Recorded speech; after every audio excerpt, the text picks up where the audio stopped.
Nashik आयुक्तालयातील crime branch unit 1च्या पथकाला एक माहिती मिळाली की 4 महिला त्या बांगलादेशच्या आहेत, परंतु खोट्या डॉक्युमेंटवर नाशिक शहरात वास्तव्यास आहेत. या अनुषंगाने त्यांनी रेकी करून विशेष पथक तयार करून त्या ठिकाणी छापा मारला.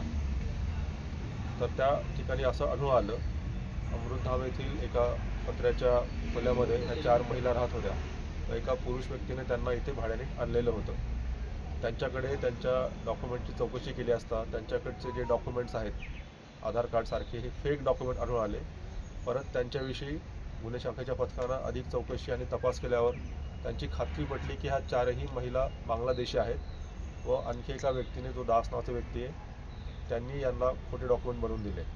यावरून या 4 व्यक्तींना, 4 महिलांना तसेच एक पुरुष यांना अटक करण्यात आलेली आहे आणि त्यांच्याविरुद्ध विविध कायद्यान्वये तसेच पारपत्र अधिनियम याच्यान्वये गुन्हा दाखल करण्यात आलेला आहे आणि पुढील तपास सुरू आहे. महिला सुरत येथून इथे आलेल्या अशी प्राथमिक माहिती आहे. त्यातील 2 महिला 1 वर्षापासून या ठिकाणी आहेत आणि काही नुकत्याच आल्याचं सांगत आहेत. परंतु नेमक्या त्या कधी आल्या, कुठल्या मार्गाने आल्या, त्यांच्याकडे आणखी इतर काही डॉक्युमेंट्स आहेत का किंवा त्यांचे आणखी इतर साथीदार आहेत का, याचा पुढील तपासामध्ये निष्पन्न होईल. अजून तरी असं काही स्पष्ट नाही आहे. सध्या तरी परदेशी आहेत, बांगलादेशी आहेत आणि इंडियन त्यांच्याकडे कुठले व्हॅलिड डॉक्युमेंट नाही, एवढं क्लिअर आहे. नेमकं त्यांचा येण्याचा उद्देश काय होता, पर्पज काय होता, हे तपासामध्ये स्पष्ट होईल. सर, यापूर्वी देखील अशा प्रकारचा एक गुन्हा दाखल झाला होता. अजून तरी त्यांचा याच्याशी काही संबंध असल्याचा स्पष्ट होत नाही, परंतु तपासामध्ये स्पष्ट होईल की त्यांचा आणि यांचा काही संबंध आहे का. आपण काय कारवाई करणार?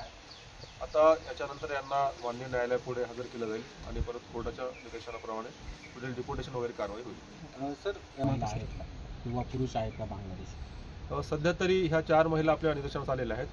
बांगलादेशींविषयी चौकशी आणि सर्च मोहीम सुरूच आहे कंटिन्युअसली.